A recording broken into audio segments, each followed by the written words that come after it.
Ethan Carter had always been a man who craved freedom. Born into a deeply religious family, he grew up surrounded by sermons, Sunday services, and the unwavering faith of his parents. His father, Jonathan Carter, was a respected pastor in their small town, known for his wisdom and devotion. His mother, Margaret, was the heart of the congregation, a woman who believed that faith could heal any wound, mend any broken soul.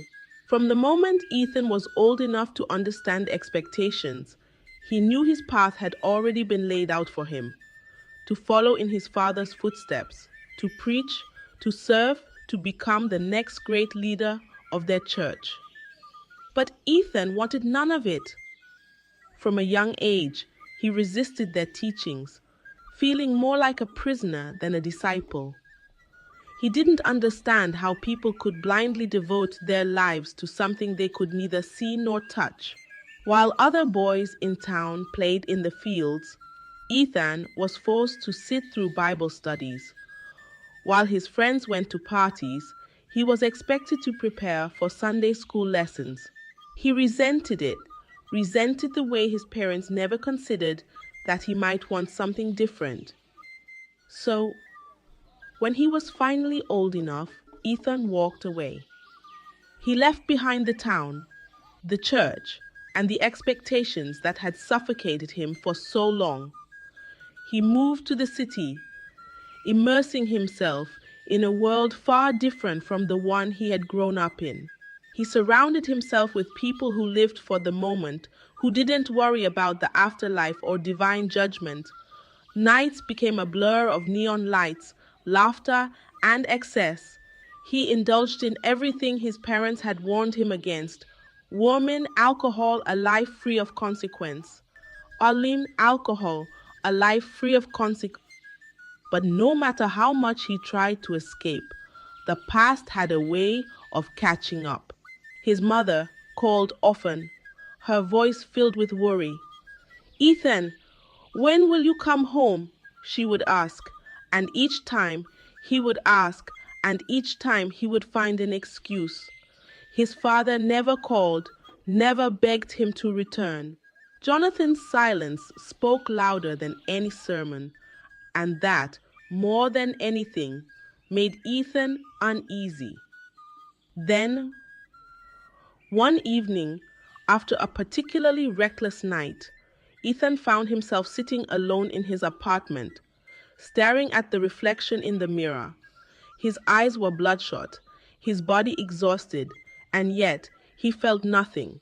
No happiness, no satisfaction, just an emptiness that refused to leave. He ignored it, shaking it off like an unwelcome thought, but it lingered. Days passed, then weeks, and before he realized it, a year had gone by. And then, out of nowhere, his mother's voice trembled through the phone, breaking through the haze of his detachment. "Ethan, please, come home. I need to see you." There was something in her voice that unsettled him, a desperation, a sadness he had never heard before. So, for the first time in years, Ethan returned. When he arrived at his childhood home, everything looked the same. The small house, the neatly kept yard, the familiar scent of his mother's cooking drifting through the air. But something was different. His mother looked thinner, her eyes tired, like she had been carrying the weight of his absence for far too long.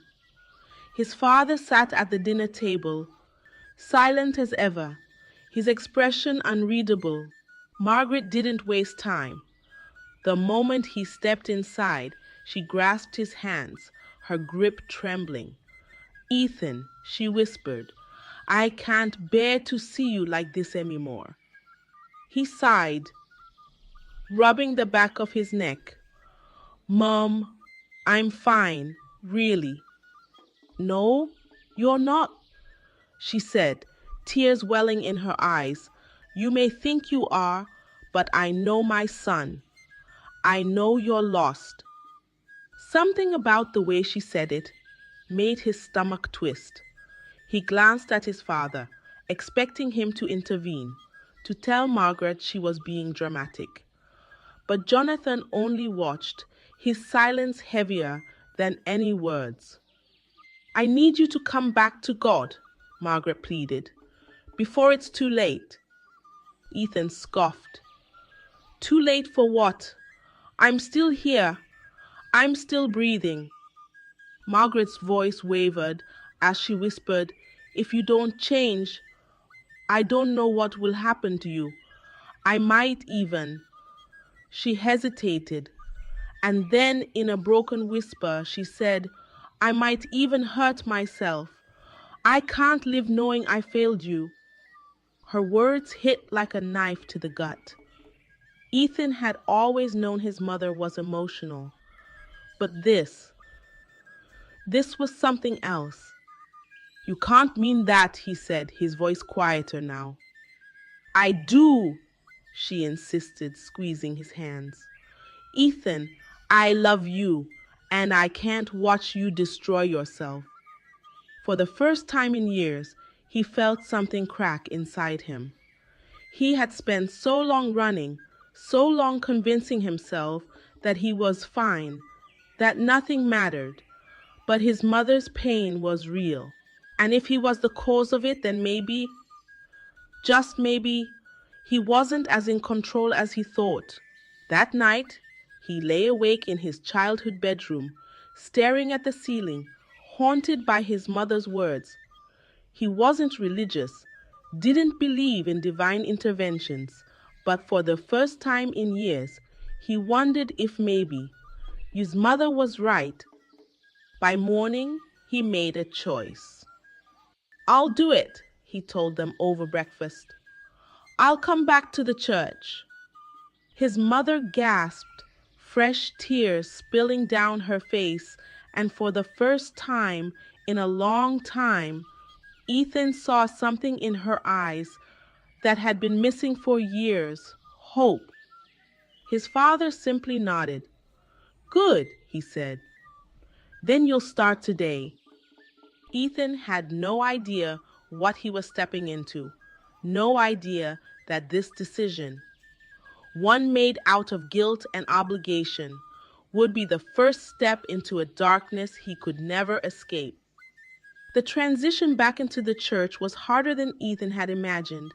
He had spent years running from this life, rejecting everything it stood for, and now here he was standing at the front of a congregation that barely knew him, expected to lead them in faith. His father wasted no time in throwing him into the deep end. The very morning after his return, Jonathan handed him a worn leather Bible and said, You'll give the sermon today. Ethan blinked in disbelief. Today? Are you serious? His father's gaze was steady. You said you were ready, so prove it. The weight of the moment settled onto Ethan's shoulders. He had sat through hundreds of sermons in his youth, had heard his father's powerful, commanding voice inspire crowds. But standing up there himself, speaking about something he barely believed in, that was an entirely different challenge. When the congregation gathered, Ethan took his place behind the pulpit. He looked out at the faces staring back at him, some curious, some skeptical, others hopeful. He could feel the expectations pressing against his chest like a vice. His palms were slick with sweat. He cleared his throat, flipping through the Bible his father had given him. The pages felt foreign in his hands, the words blending together in an indistinguishable blur. I. His voice faltered. A cough echoed in the quiet room. His mother, sitting in the front pew, gave him an encouraging smile, but even that didn't ease the tightness in his chest. I want to talk about faith. His voice was thin, uncertain. He had no idea where he was going with this, but he forced himself to continue. Faith is, It's something that guides us, that gives us purpose. It's this us purpose. It's a baby's cry cut through the silence, followed by a hushed whisper. Someone shifted in their seat. Ethan's hands clenched the edges of the pulpit. He could feel the doubt creeping in, strangling him from the inside. He had nothing to offer these people. No wisdom, no conviction. He wasn't his father. He wasn't a pastor. When the service ended, Ethan all but fled from the church, ignoring the polite nods and murmured pleasantries. His mother caught up with him as he stepped outside, her hand gently touching his arm. "That was wonderful, Ethan," she said, though he could hear the forced cheerfulness in her voice. "No, it wasn't," he muttered. She squeezed his arm. "It takes time. You'll get better." But he didn't want time. He wanted this to be over. He wanted to go back to the life he understood, the one where he wasn't failing, where he wasn't constantly second guessing himself. Days turned into weeks, and Ethan tried to settle into his new role, but the struggle remained. Every Sunday, he stood before the congregation, delivering half-hearted sermons that barely held their attention. He could feel their disengagement, their lack of enthusiasm. They were polite, but they weren't inspired. And then came Pastor Gabriel Wells. It started with whispers, small conversations exchanged in hushed tones among the congregation. "Did you hear about the new church? They say he performs miracles. People are flocking to him." Ethan heard the murmurs but ignored them at first. New churches popped up all the time. People were always looking for something fresh. But then the attendance at his own services began to dwindle. First, it was just a few empty seats. Then an entire row. Then whole sections of the church that were once filled now sat vacant. Curiosity gnawed at him. One evening, after another poorly attended service, he found himself walking toward the part of town where the rumors pointed him. He hadn't meant to go. His feet simply carried him there, drawn by something he couldn't quite name. The building was nothing special, just an old warehouse that had been converted into a place of worship. But inside, it was packed. People stood shoulder to shoulder, eyes wide with awe as they watched the man on stage, Pastor Gabriel Wells. Ethan studied him from the back of the room. He was young, confident, with a voice that commanded attention. But what truly unsettled Ethan was the energy in the room. It wasn't just enthusiasm. The kind of devotion that bordered on desperation. And then he saw it. A man in a wheelchair was wheeled to the front of the crowd. Gabriel placed his hands on the man's head, closed his eyes, and began to pray. The words were powerful, dripping with emotion, filling the room like a force of nature. And then, as if on cue, the man stood. The room erupted in cheers. People sobbed, raising their hands in worship. He had spent his entire life listening to stories of miracles, of healings, of divine interventions. But he had never seen one. And now, standing in that crowd, he felt something he never had before. Jealousy! That night, as he lay in bed, staring at the ceiling of his childhood bedroom, the questions churned in his mind. Was this real? Could miracles truly happen? Or was Gabriel Wells playing a game Ethan simply didn't know how to win? The thought lingered, creeping into his bones, whispering to him in the darkness. Maybe faith alone wasn't enough. Maybe he needed something more. Ethan couldn't get the image out of his head. The man standing from his wheelchair. the gasps of the crowd, the way they clung to every word Pastor Gabriel spoke. It haunted him, taunting him in the moments before sleep, lingering in the back of his mind like a splinter he couldn't remove. He told himself it was fake, that Gabriel was a fraud, that the so-called miracles were nothing more than clever tricks designed to manipulate desperate people. But deep down, a different thought gnawed at him. What if it was real? His own church was crumbling. Every week, fewer people filled the pews. The congregation that had once listened, however politely, to his sermons now found something else, someone else, to believe in. And who could blame them? What did he have to offer? Half-hearted words, empty reassurances, a faith that even he barely held on to. One evening, after another service with more vacant seats than occupied ones, Ethan sat alone in his office, staring at the wooden cross hanging on the wall. The flickering candlelight cast long shadows across the room.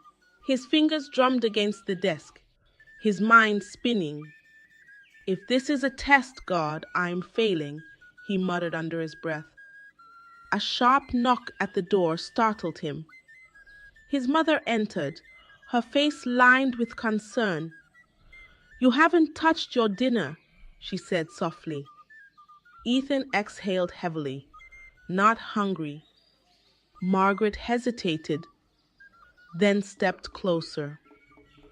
"I know you're struggling, Ethan," she said gently, "but you can't lose faith. Miracles don't happen overnight." He let out a dry laugh. "Tell that to Pastor Gabriel." His mother stiffened at the name. "You've been thinking about him, haven't you?" Ethan rubbed his temples. "I don't understand how he's doing it, Mom. His church is overflowing, and people swear they've witnessed miracles. Real miracles." His voice dropped. "And I have nothing." Margaret sat down across from him, reaching for his hands. "You have something more important than miracles. You have the truth." Ethan wanted to believe her. He really did. But when truth left his church empty and lies filled another to the brim, he wasn't sure which one truly mattered.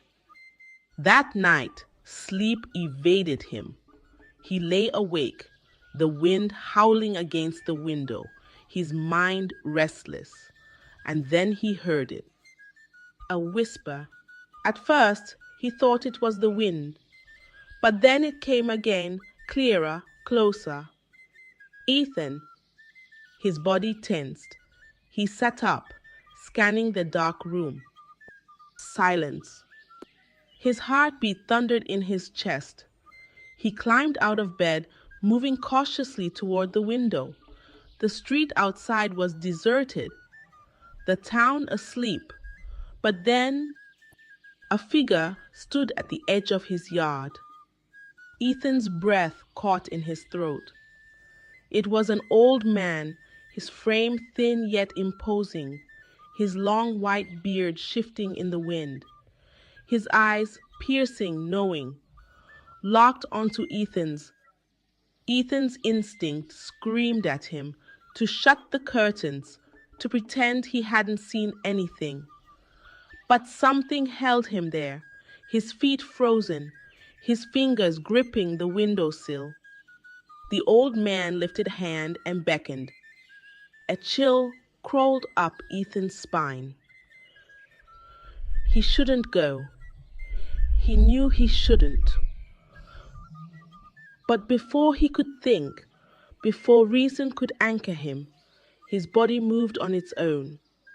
Barefoot, clad in only his thin cotton shirt and worn pajama pants, Ethan stepped outside.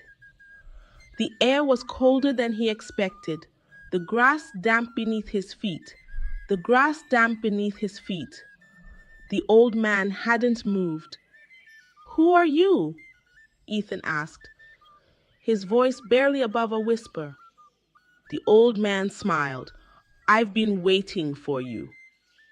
Something in his voice sent a shiver through Ethan's bones. It wasn't threatening, nor was it kind.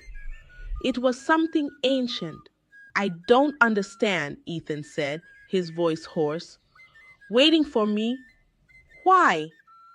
The old man took a step forward. "Because you asked for answers." Ethan's throat went dry. He had, he had begged for them, whispered desperate prayers in the solitude of his failing church, pleaded for a sign, for guidance, but he hadn't expected this. "What do you want from me?" The old man tilted his head. "The question, my son, is what do you want?" Ethan hesitated. His mind screamed at him to turn back, to walk away. But instead, he whispered the truth that had been festering inside him. "I want to understand." The old man's smile widened. "Then walk with me." Ethan didn't know why he agreed. Maybe it was exhaustion. Maybe it was curiosity, or maybe, just maybe, something deep inside him had already made the decision long before this moment. So he walked. The old man led him down the empty streets, their footsteps eerily silent against the cracked pavement. The town seemed different in the dark, hollow, stretched, like something that wasn't quite real. "You envy him?" the old man murmured. Ethan stiffened. "Who?" The old man chuckled. "Pastor Gabriel." Ethan's lips pressed into a thin line. He didn't deny it. "You wonder how he does it," the old man continued, his voice smooth, knowing. "How he fills his church, how he bends the will of men, makes them believe. You wonder why you, a son of faith, a man who has sacrificed much, are left behind while he thrives." Ethan swallowed. "You're saying you have the answer."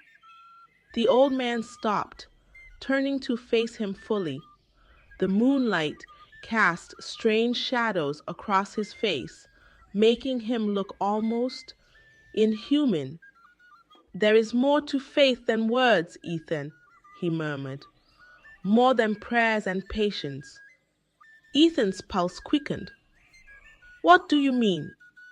The old man smiled, but this time it held something darker. "Miracles," he said softly, "they do not come from faith alone." Ethan's breath hitched. He knew in that moment that he had reached a crossroads, and the path he chose next would change everything. Ethan's heart pounded as the old man's words settled over him like a thick fog. Miracles do not come from faith alone. The phrase twisted inside him, unraveling the very foundation of what he had been raised to believe. His mother, his father, the church. They all spoke of patience, of trusting in God's divine plan. But what if that wasn't enough? What if faith alone could never be enough? The old man watched him, his expression unreadable, as if he already knew the battle raging inside Ethan's mind. "You're at a crossroads," he said, his voice calm yet weighted with something Ethan couldn't quite define. "You have seen the truth with your own eyes. Your congregation is leaving. Your words hold no power. You ask for miracles, yet none come. Tell me, Ethan, how long will you wait before you realize that waiting is a fool's game?" Ethan swallowed hard. "If you're saying I should fake miracles, I won't." The old man chuckled, a deep, knowing sound. "Oh, my dear boy, I am not suggesting deception. I am offering you something far greater." Ethan's pulse quickened. What are you offering? The old man leaned in slightly, his eyes glinting in the moonlight. Power. A chill ran through Ethan's spine, but he didn't step back. He didn't run. Instead, he let the silence stretch between them, his mind spinning. He should have walked away. He should have laughed in the man's face, called him a lunatic, and gone home. But instead, he asked the one question that would change everything. How? The old man smiled. There is a price for all things, Ethan, but some prices are worth paying. He gestured toward the darkened street ahead.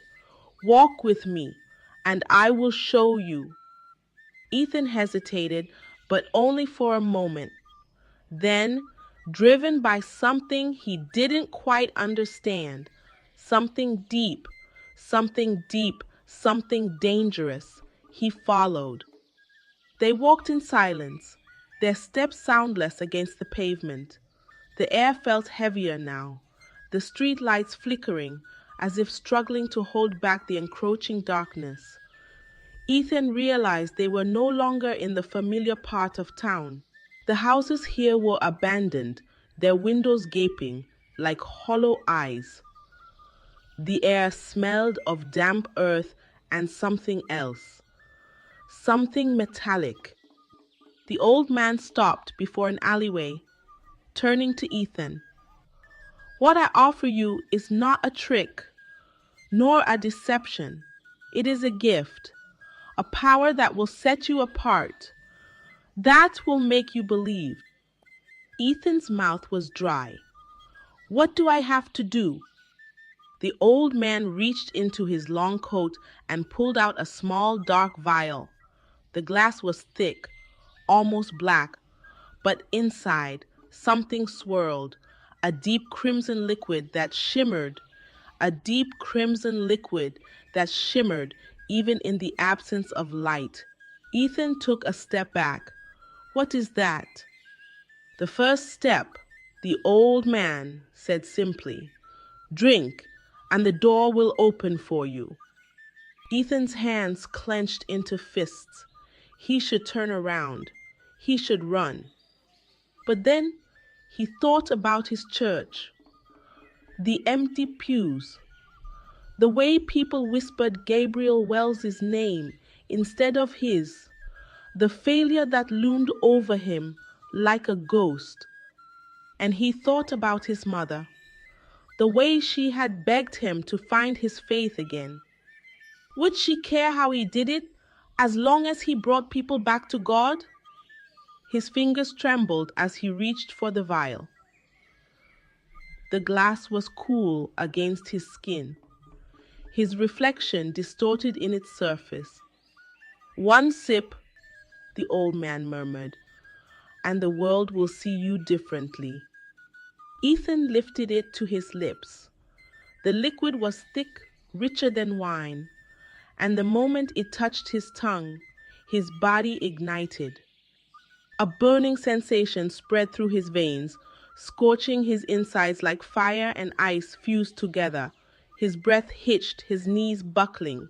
His vision swam with colors that had no name, with shadows that moved even where there was no light. He heard whispers. Dozens, hundreds, overlapping, speaking in languages he had never heard but somehow understood. His chest tightened, his heartbeat hammering like a war drum. And then, silence. The pain stopped.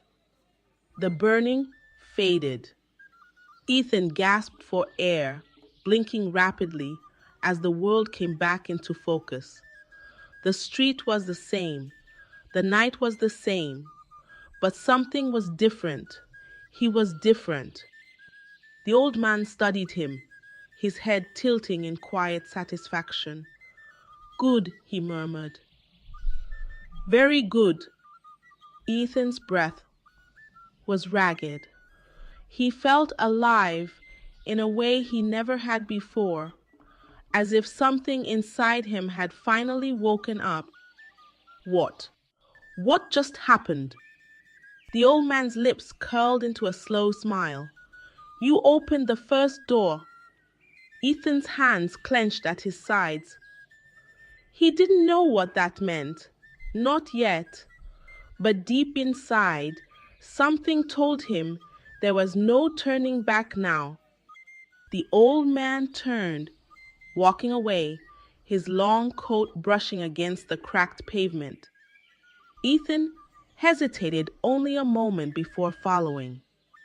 Whatever he had just done, whatever he had just become, he was ready to find out what came next. The next morning, Ethan awoke with a strange sensation humming through his veins. It wasn't pain, nor was it discomfort. It was something else entirely. Power. It pulsed beneath his skin, subtle but undeniable, like a dormant flame waiting to be ignited. As he sat up, the memories of the previous night came rushing back. The old man, the vile, the unbearable burning. And yet he felt whole. He stood and walked to the mirror, half expecting to see some drastic change, some outward sign that he had crossed an invisible threshold. But his reflection looked the same sharp jawline, same deep set eyes. And yet, when he stared at himself, something felt different. It was in the way his breath came easier, in the way his body no longer carried the weight of doubt. Then he heard it, a whisper, faint at first, but persistent. He turned sharply, scanning the room, but no one was there. The house was silent. The house was silent. The sound wasn't external. It was inside him. You are ready.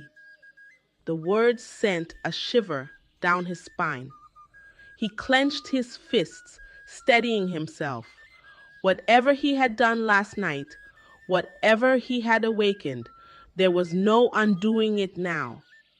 By the time he arrived at the church, the sun was high in the sky, casting golden light through the stained glass windows. His father was in his usual seat, flipping through his Bible, while his mother arranged hymn books at the front. Both of them looked up when Ethan walked in. Margaret smiled warmly. You look well today. Ethan returned the smile, though a part of him wondered if she could sense the change in him. Jonathan studied him, his piercing gaze searching for something unspoken. Good, because today you're leading the sermon again. Ethan nodded without hesitation. This time he was ready. As the congregation trickled in, filling the pews with their quiet murmurs, Ethan stood behind the pulpit, his hands resting lightly on the worn wooden surface. He had stood here before, uncertain, fumbling, but today was different. He could feel their eyes on him, waiting, expecting. Control. He inhaled deeply and began. Faith, he said, his voice steady, commanding. It is not just about belief. It is about action. It is about stepping forward when the world tells you to step back. It is about knowing, without a doubt, that the impossible is only impossible to those who lack the courage to believe. The room fell silent. Every ear was listening. Ethan smiled inwardly. This is what power felt like. As he continued, the words flowed effortlessly, each syllable carrying weight, conviction. He wasn't just speaking to them. He wasn't just speaking through them, pulling them in, binding them to his words. He saw it in their faces. The way they leaned in, the way their expressions shifted from skepticism to awe. And then he felt it. A ripple, like static in the air. It moved through the room. invisible but undeniable. His skin tingled, his heartbeat steadied. A new sensation overtook him, one that he couldn't quite explain. It was as if he could feel the energy in the room, as if it was something tangible, something he could manipulate. Without thinking, his eyes locked onto a woman in the front row, an older woman who had limped into service with a cane. He had seen her many times before, struggling to move, her face lined with pain. A thought whispered through his mind, "Heal her." The idea struck him so suddenly, so boldly, that he almost laughed. He couldn't heal people. That was impossible. Or was it? He didn't pause to question it. He stepped forward, locking eyes with the woman. "Stand," he said, his voice steady. She blinked in confusion. "Pardon?" Ethan's heart pounded, but his voice did not waver. "You don't need that cane. Stand." The murmurs started instantly, whispers passing between the congregation. The woman hesitated, her fingers tightening around the wooden handle. Ethan felt it now, the energy, the charge in the air. He reached out his hand, palm facing her, and something inside him shifted. A warmth spread from his core, down his arm, pooling into his fingertips. And then she moved. It was slow at first, hesitant, but then her legs straightened, her grip loosened. She released the cane, her hands trembling, and she stood. A collective gasp filled the church.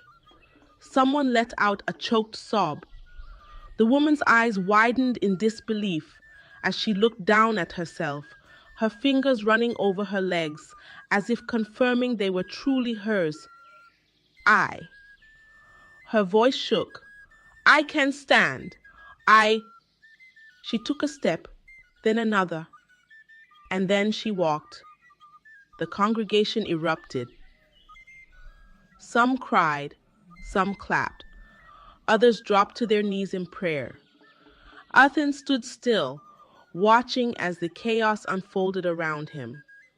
He had done that. He didn't know how, but he had. His mother was crying, her hands pressed to her mouth. His father, for the first time, looked truly shocked. Ethan turned his gaze to the back of the church, and there, in the shadows near the door, the old man watched. Their eyes met. The old man smiled, and then he was gone. Ethan's hands curled into fists. He had asked for a miracle, and now he was one. The moment the woman took her first steps without her cane, Ethan knew everything had changed. The congregation erupted into gasps and cries of joy, some falling to their knees in prayer, others reaching out to touch the woman as if her healing might spread to them. Ethan stood at the pulpit, his fingers still tingling, his breath unsteady. His mother clutched her chest, tears streaming down her face, while his father sat frozen in place, staring at him as if he had just witnessed something beyond comprehension. Ethan barely noticed them.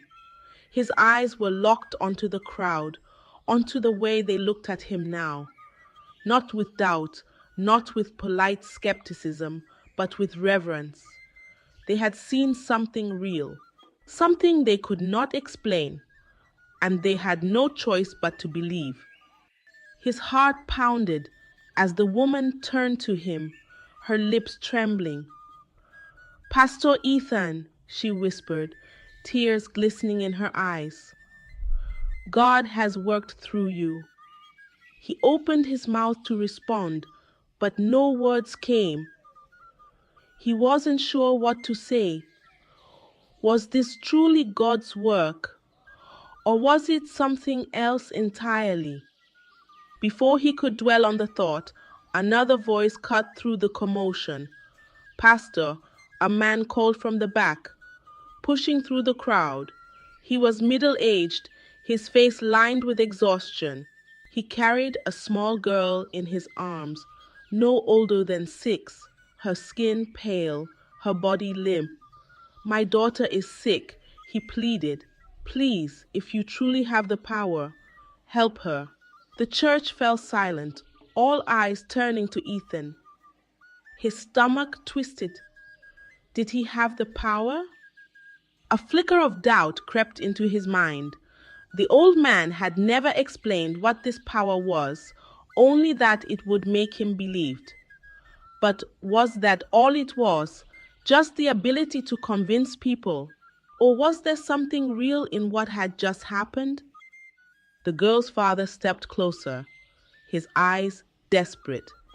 "Please," he whispered. Ethan swallowed hard. His hands were still tingling from before, still humming with that strange energy. Was it enough? Slowly, he stepped down from the pulpit and approached the man, his heart pounding against his ribs. The child looked so fragile in his arms, her breathing shallow, her tiny fingers curled against her chest. Ethan didn't know what was wrong with her. He didn't even know what he was doing. But the crowd was watching, waiting, expecting. He reached out and placed his hands gently on the girl's forehead. Her skin was cold. Ethan closed his eyes. He didn't know how to pray for this. He didn't know what words to say, what scripture to recite. Instead, he focused on the warmth within him, on the pulsing energy he had felt when the woman stood. He focused on will, on the desperate, unshakable need for this to work.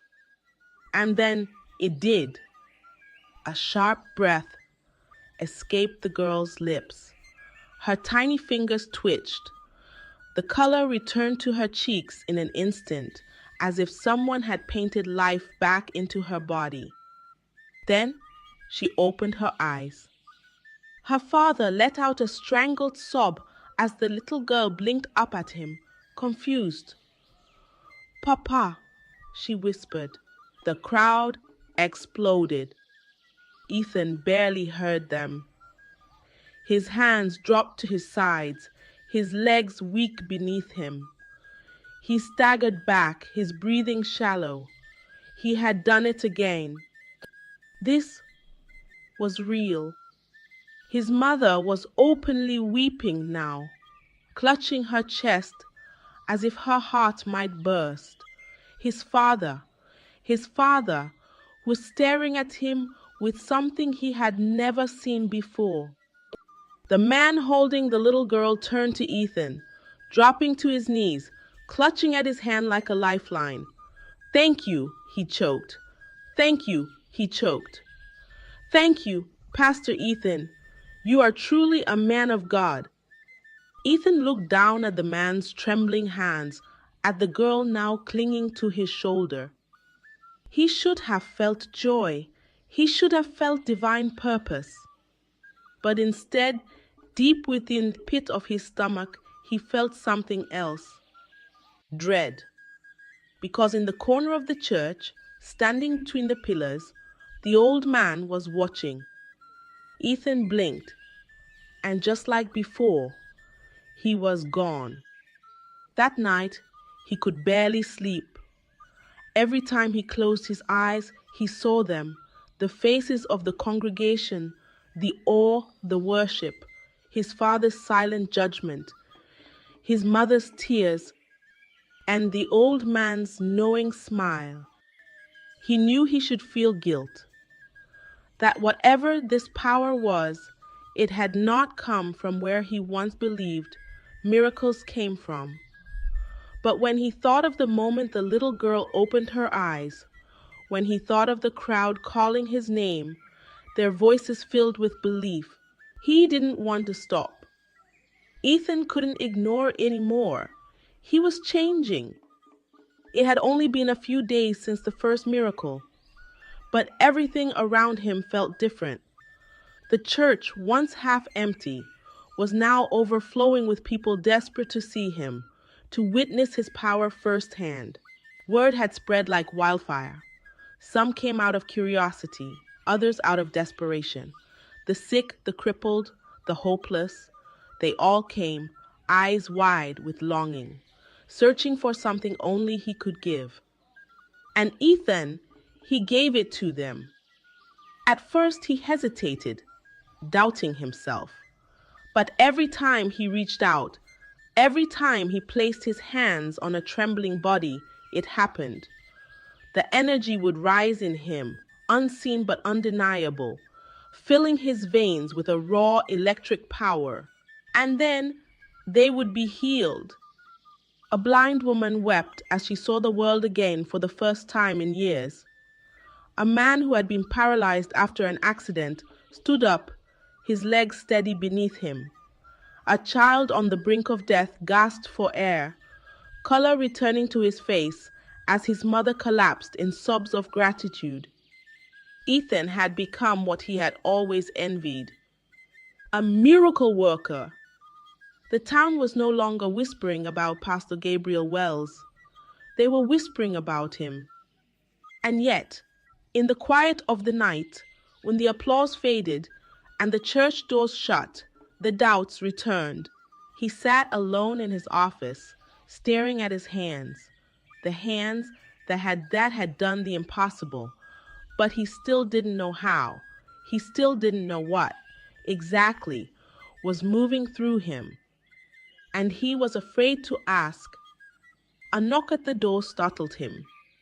"Come in," he called, pushing the thoughts away. The door creaked open, and his father stepped inside. Ethan tensed immediately. They hadn't spoken much since that first miracle. Jonathan Carter had always been a man of faith, but not like this. His belief was steady, quiet, unwavering. What Ethan had done, what he was still doing, was something else entirely. Jonathan stood in the doorway, his expression unreadable. Ethan nodded.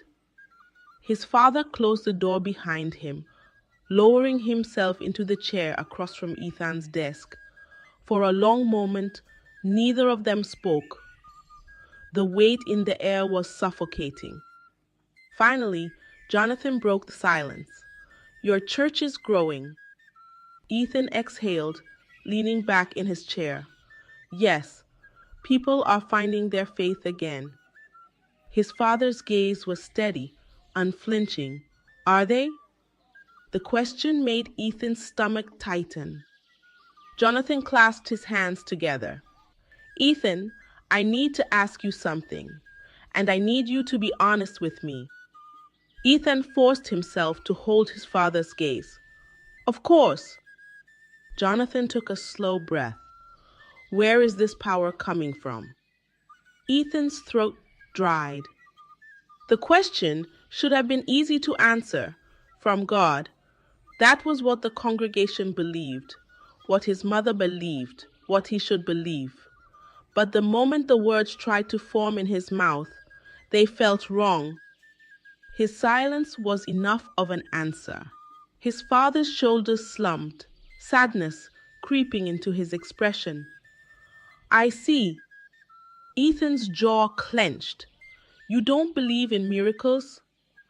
"I do," Jonathan said quietly. "But not like this." Ethan's temper flared. "And why not?" "Because they didn't happen when you were preaching.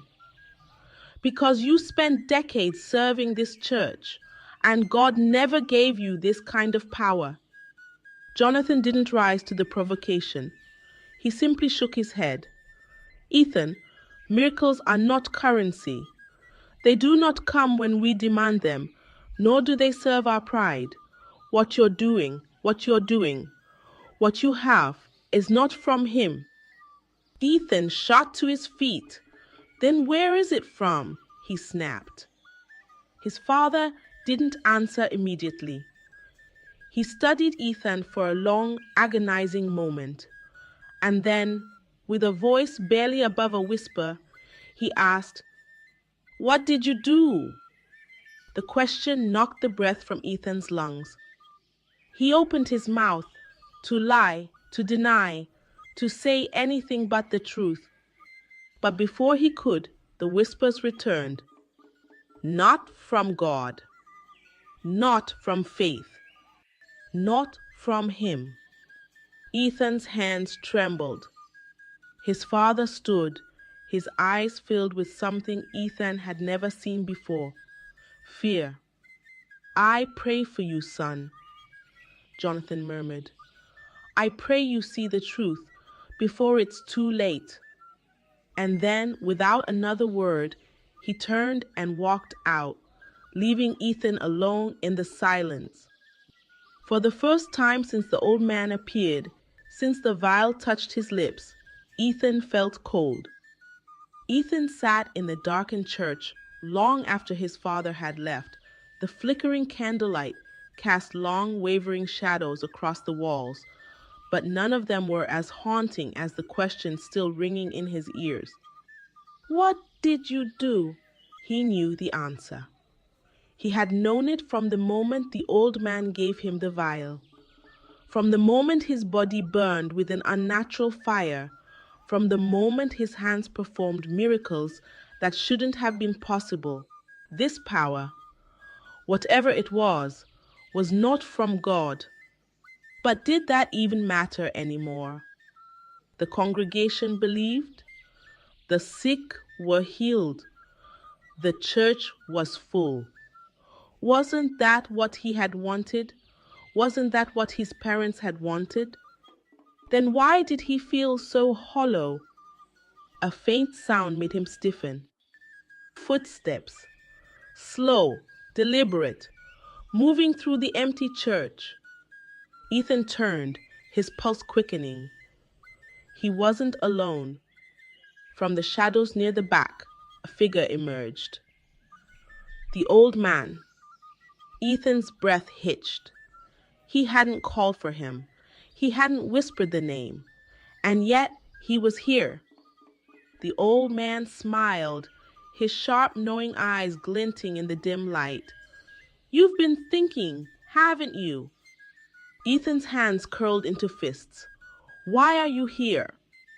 The old man took a few slow steps forward, his presence filling the room in a way that sent an involuntary shiver down Ethan's spine. "Because you are at war with yourself. I felt it." Ethan exhaled sharply, shaking his head. "I didn't ask for this. I didn't ask for—" He gestured to his own hands, to the weight pressing against his chest. "For any of this." The old man's smile didn't falter. "Didn't you?" Ethan froze, because deep down he knew the truth. He had asked. Maybe not with words, maybe not out loud, but he had begged for this. He had burned with envy when he saw the crowds worship Pastor Gabriel. He had resented the empty pews, the pitying looks, the polite but unenthusiastic nods of his congregation. He had wanted to be more, and now he was. The old man moved closer, his voice smooth as silk. "Your father doesn't understand, does he? He fears what he cannot control. But you have seen the truth." Ethan swallowed hard. "What truth?" "That faith is not enough." The words sent a bolt of something sharp through Ethan's chest. He wanted to argue, wanted to push back, but deep down, he couldn't. Because wasn't that exactly what had been proven to him? Faith had left his church empty. Faith had left him powerless. Faith had given him nothing. But this power, it had given him everything. The old man tilted his head, as if reading his thoughts. "Tell me, Ethan, do you truly regret it?" Ethan opened his mouth. closed it. Regret. That was a complicated word. Did he regret that the sick were healed? That the church was alive again? That his mother beamed with pride when she saw him preach? Or did he regret the part of himself that knew something wasn't right? He turned away, running a hand through his hair. I don't know. The old man's expression darkened slightly, just for a flicker of a second, before his usual calm returned. Doubt is a seed, Ethan. If you water it, it will grow. Ethan's hands trembled. The old man moved to stand beside him, staring at the empty pulpit, at the place where Ethan had performed his first miracle. You have a choice, he murmured. You can keep doubting, questioning, letting your father's fear infect you. Or you can step fully into what you were meant to become. Ethan clenched his jaw. And what is that? The old man's smile widened. A god among men. The words sent a chill down Ethan's spine. He turned sharply, shaking his head. I'm not. Not yet. The old man interrupted smoothly. But you could be. The power within you is still small, Ethan. But I can help you grow it. I can make you unstoppable. Ethan's pulse pounded. A god among men. The idea should have horrified him, but instead it tempted him. He thought of the way people looked at him now, with awe, with devotion. He thought of the way his mother's eyes shone with pride. He thought of the way his church believed. And wasn't that the point? His father's voice whispered in the back of his mind. There is no shortcut to true faith. Ethan closed his eyes, took a deep breath. When he opened them again, he turned to the old man, and he made his choice. Ethan made his choice. The words of his father still lingered in his mind, whispering warnings of patience and faith, but they were weak compared to the roar of the congregation, the desperate cries of those who needed him, who believed in him. He had done what no pastor before him could. He had brought true miracles to the people, and now the old man offered him something even greater, unstoppable power. He took a deep breath, his heart pounding in his chest. What do I have to do? The old man's smile widened, his teeth gleaming in the dim candlelight. There is one final step. Ethan swallowed hard. He knew deep down that this was the moment, that once he crossed this line, there would be no turning back. But hadn't he already crossed it? Hadn't he already stepped into the unknown when he drank from that vial? The old man stepped closer. Power must be fed, Ethan. What you have now, it is strong, but fleeting. It will fade if you do not nourish it. Ethan's breath caught. Nourish it.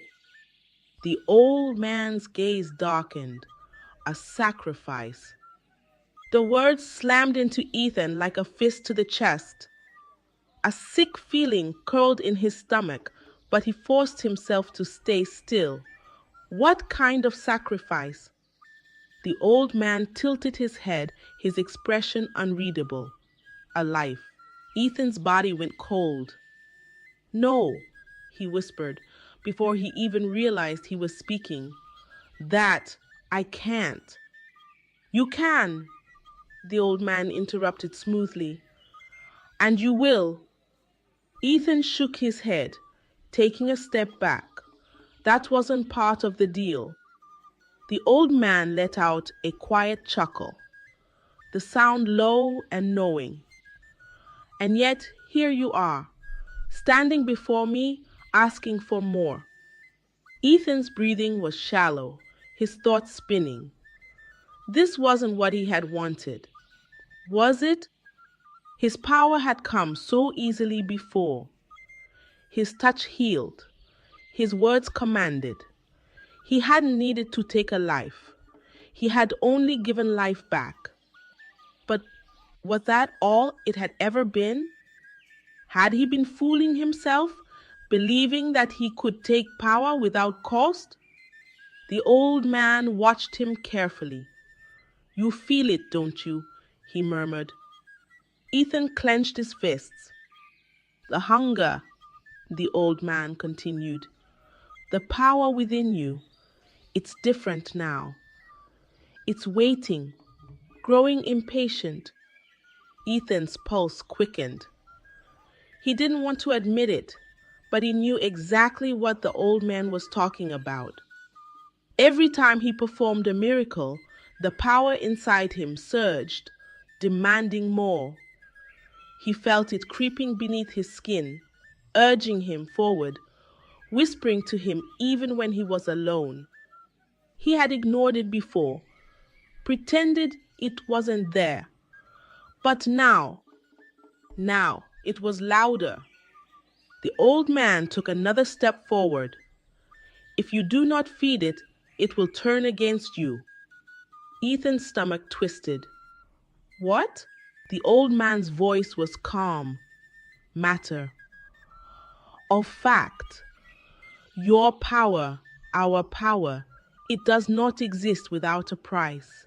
If you deny it, it will consume you instead." Ethan felt the blood drain from his face. The old man leaned in slightly, his voice dropping to a whisper. "You have 3 days." Ethan's heart slammed against his ribs. 3 days for what? To make your sacrifice. The room suddenly felt too small, the air thick with something Ethan couldn't name. He couldn't breathe, couldn't think. The old man turned, his long coat swaying with the movement. "I will be watching." And then he was gone. Ethan stood there frozen, his body trembling. A sacrifice. He pressed his hands against the desk, his breath ragged. His mind screamed at him to stop this, to walk away. But another voice whispered something else. "You already chose." Ethan closed his eyes, his fingers curling into the wood. 3 days. Who would it be? Ethan couldn't escape the ticking clock in his mind. 3 days. That was all the time he had to decide. The old man's words echoed inside him, clawing at the corners of his thoughts. Power must be fed. A sacrifice must be made. He tried to shut it out, tried to tell himself that he would never do such a thing. He wasn't a killer. He wasn't a monster. But the hunger inside him grew louder. Each time he touched someone, each time he healed, the energy within him swelled, but it wasn't the same as before. It no longer felt effortless. Now each miracle left him drained, like something was pulling from him rather than through him. And worse, the more he used his power, the more it demanded. By the second day, the headaches started. By the third, his hands shook. He stared at them in the dim glow of his office, his breath coming in short, uneven gasps. His fingers trembled, aching in a way that was both familiar and foreign. He was losing control. The power was starving, and he knew what he had to do. The thought made him sick. His father's words haunted him. There is no shortcut to true faith. He could hear them as clearly as if Jonathan Carter was standing beside him. But what had faith ever given him? He had spent years watching his father's church shrink, watching his sermons fall on deaf ears. Faith hadn't saved the church. Power had. And he couldn't lose it now. The door creaked open. Ethan snapped his head up, his pulse spiking. His mother stood in the doorway, her expression warm but tinged with concern. Ethan, are you all right? He forced a smile. Of course, Mom. Just a little tired. Margaret stepped inside, closing the door behind her. You've been working so hard, she said softly. You've changed so many lives. Your father and I, we're so proud of you. Ethan swallowed hard. Proud. She had never said that to him before, not like this. Margaret reached out, brushing his hair back like she used to when he was a boy. But I worry about you, she admitted. You're carrying so much on your shoulders. Ethan forced a chuckle. It's part of the job. She smiled, but there was sadness in her eyes. Even God rested Ethan. His throat tightened. God. His power was no longer from God, was it? Margaret stepped closer. Come home for dinner tonight, she urged. It's been so long since we sat together as a family. Ethan hesitated. The warmth in her voice, the kindness in her eyes, it made him feel human again. But then, beneath his skin, the power stirred. Hungry. A thought slithered into his mind before he could stop it. Margaret. His mother. The closest person to him. Ethan recoiled at the thought, his stomach twisting violently. No, no, he couldn't. He would never. Margaret frowned. Ethan? He forced another smile, though it felt paper thin. I'll try to make it.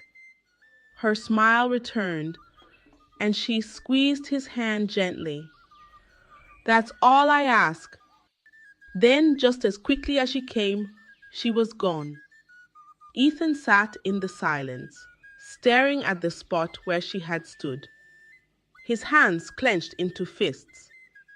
No, not her. Never her.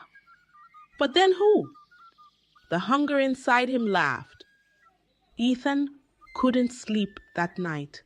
Every time he closed his eyes, the hunger inside him stirred, twisting through his veins like a parasite.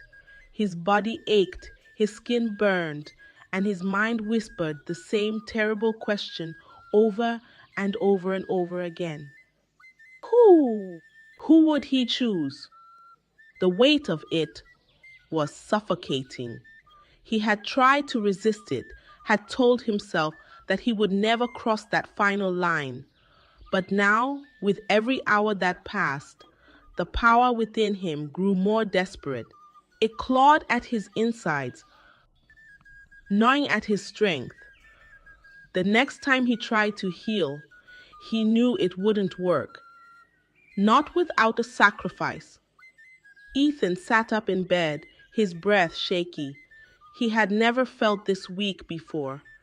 His hands trembled as he ran them through his hair, sweat beading at his temples.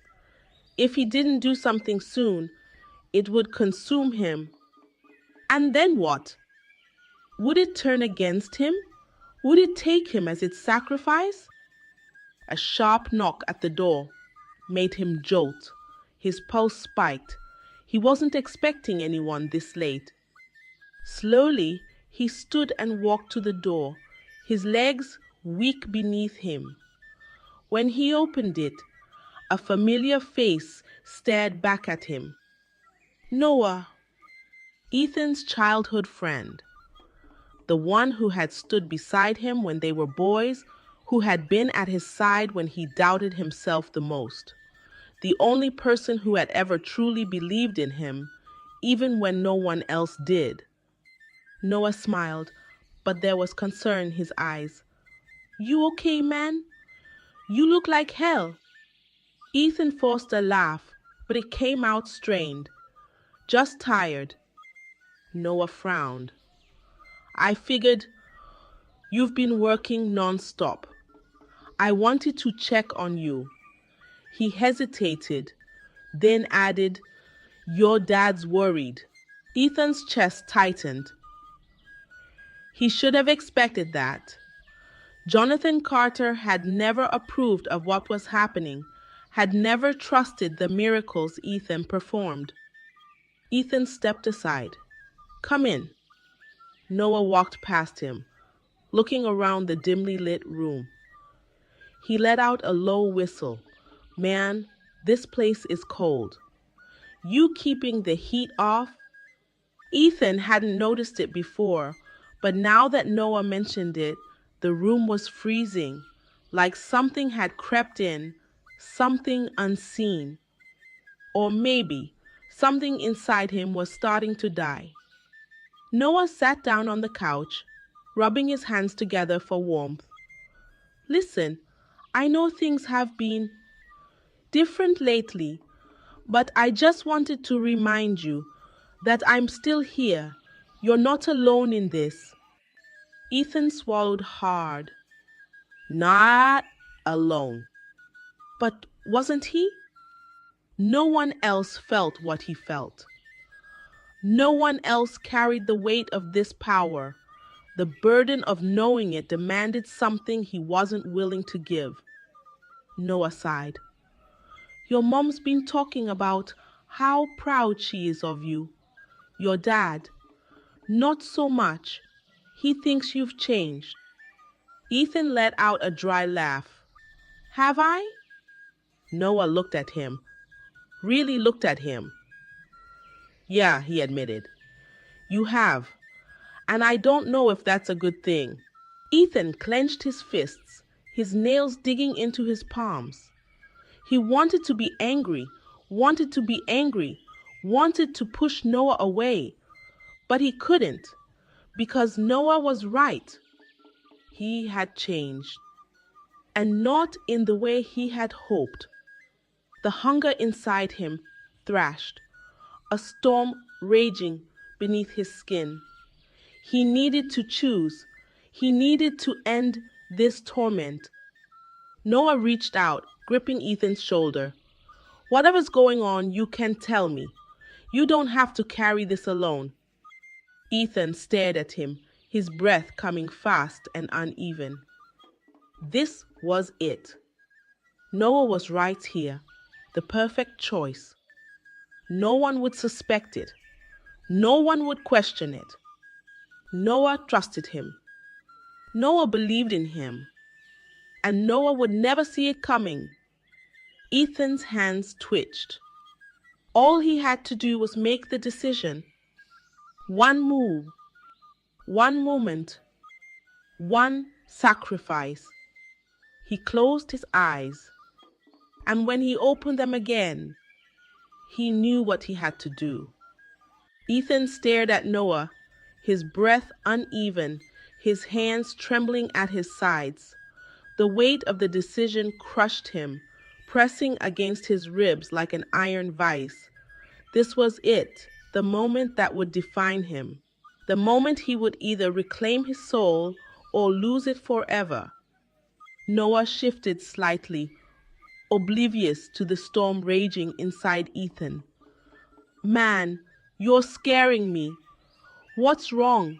His voice was laced with concern. His voice was laced with concern, his eyes searching Ethan's face for an answer. Ethan wanted to tell him, wanted to beg him to run before it was too late. But the hunger inside him had already decided. It clawed at his insides, whispering, demanding, choose, choose, choose, choose. His fingers curled into fists. It had to be done. He forced a smile, though it felt hollow. I'm just tired, he said, his voice barely above a whisper. You're right. I've been carrying too much on my own. Noah smiled in relief. That's what I'm here for, man. We're in this together. Ethan swallowed hard. his stomach twisted with something sick and vile. No, we're not. Not anymore. Noah let out a deep breath, leaning back on the couch. You should get some rest. You're running yourself into the ground. Ethan nodded, slowly. He took a step forward, then another. His pulse pounded against his skull, every nerve screaming, "Do it, now, before it's too late." Noah turned to him, his face open, trusting. "You good?" Ethan hesitated. 1 second. 1 second to make the choice. He could still stop. He could let Noah walk out that door, let him live. Or he could finish what had already begun. Noah's smile faltered. Ethan. Ethan moved. His hands shot forward, grasping Noah's throat in a vice-like grip. Noah gasped, eyes widening in shock as he struggled, his hands clawing at Ethan's arms. Wah! Wow. Ethan squeezed tighter, his whole body shaking, his mind screaming at him to stop, but he couldn't. He couldn't stop now. Noah thrashed, his legs kicking against the coffee table, sending it toppling over. A picture frame shattered on the floor. His face turned red, his veins bulging. Tears burned in Ethan's eyes. "I'm sorry," he choked out, his voice breaking. "I'm so sorry." Noah's struggles weakened. His fingers loosened. The hunger inside Ethan roared in satisfaction. Yes, yes, yes. Then, with a final, shuddering breath, Noah went still. Ethan's hands released instantly, and Noah's lifeless body crumpled onto the couch. Silence. Cold, suffocating silence. Ethan staggered backward, his chest heaving, his whole body trembled, his knees buckling beneath him. "What have I done?" He wanted to scream, wanted to rip the skin from his bones, but he couldn't move. He could only stare at Noah's lifeless face, at the betrayal frozen in his unseeing eyes. A sob tore from Ethan's throat, raw and broken. And then the power came. It rushed through him like a tidal wave, flooding every inch of his body. His muscles no longer ached. His mind no longer spun. The hunger that had tormented him for days, gone. Ethan gasped, his fingers twitching as the energy settled into his bones. He felt stronger, more alive than ever before. A dark chuckle echoed through the room. Ethan's head snapped up. The old man stood in the doorway, his hands clasped behind his back, his expression full of approval. "Well done." Ethan's breath hitched. His chest was still heaving, his face still damp with sweat. But the horror that had gripped him just moments ago was already fading. Instead, something else took its place. Power. The old man stepped forward, glancing at Noah's body with mild amusement. "He trusted you," he mused. "That made it easier, didn't it?" Ethan didn't answer. He couldn't. The old man crouched beside Noah, reaching out to touch his forehead. "Such a waste," he sighed. Then he turned his gaze back to Ethan, his smile sharp, but necessary. Ethan swallowed hard. The sick feeling in his stomach hadn't disappeared completely, but it was dull now, distant, like an old memory rather than a fresh wound. The old man straightened, dusting off his hands. "Now," he said, "you are truly one of us." Ethan's fingers twitched. He looked at his hands, the hands that had taken life, and then he looked at himself in the mirror across the room. He didn't recognize the man staring back. The old man's smile widened. "This is only the beginning." Ethan said nothing, because deep down, he already knew there was no turning back now. Lesson to take away. Ethan's story is a chilling reminder that the hunger for power comes with a price. At first, his intentions were pure. He wanted to save his church, to bring hope where faith alone seemed to falter. But when he sought shortcuts, when he chose power over truth, he lost himself piece by piece. His story reflects the dangers of ambition, unchecked by morality, of pursuing success at the cost of one's soul. It teaches us that true strength comes from patience, perseverance, and unwavering faith. The temptation to take the easy way out, to grasp at power without considering the consequences, can be overwhelming. But when we compromise our values, when we give in to forces that promise greatness without sacrifice, we risk becoming something unrecognizable, something far worse than failure. So ask yourself, what would you have done in Ethan's place? Would you have resisted, or would you have resisted, or would you have fallen just as he did? Tell me in the comments, where are you watching from? And don't forget to like, subscribe, and turn on notifications so you don't miss the next story. Stay wise, stay vigilant, and always choose the right path.